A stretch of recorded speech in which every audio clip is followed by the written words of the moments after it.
கன்சிஸ்டண்ட்டாகவே ஒரு விஷயத்த ஃபாலோ பண்ண முடியல அப்படின்னு சொல்லிட்டு லாஸ்ட் வீடியோவில் நான் சொல்லியிருந்தேன்.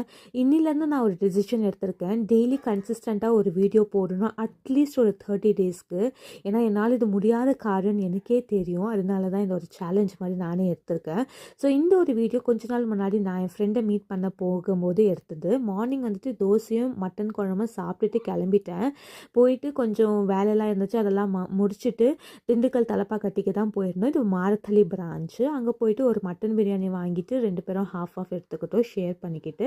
அண்ட் தென் அங்கே வந்துட்டு பிளாட்டர்ஸுடைய ஃபீஸ்ட் போயிட்டு இருந்துச்சுன்னு சொன்னாங்க. ஸோ நாங்கள் வந்துட்டு ஒரு பேபிக்யூ பிளாட்டர் வந்துட்டு ஆர்டர் பண்ணியிருந்தோம். நல்லா கட்டுன்னு நல்லா சாப்பிட்டு முடிச்சுட்டு கொஞ்சம் ஷாப்பிங் போக வேண்டிய வேலை இருந்துச்சு. கிவாக்கு போயிருந்தோம், அதுக்கப்புறம் ஜிஆர்டி போயிருந்தோம், கல்யாண் ஜுவல்லர்ஸ் போயிருந்தோம். அன்றைக்கி ஃபுல்லாக நகைக்கடையாக ஏறி இறங்கிட்டு இருந்தோம். அதுக்கப்புறம் வீட்டுக்கு வந்து பார்க்கும்போது இந்த பிஸ்கெட் இருந்துச்சு. யாரெல்லாம் ட்ரை பண்ணீங்கன்னு சொல்லுங்கள். சூப்பராக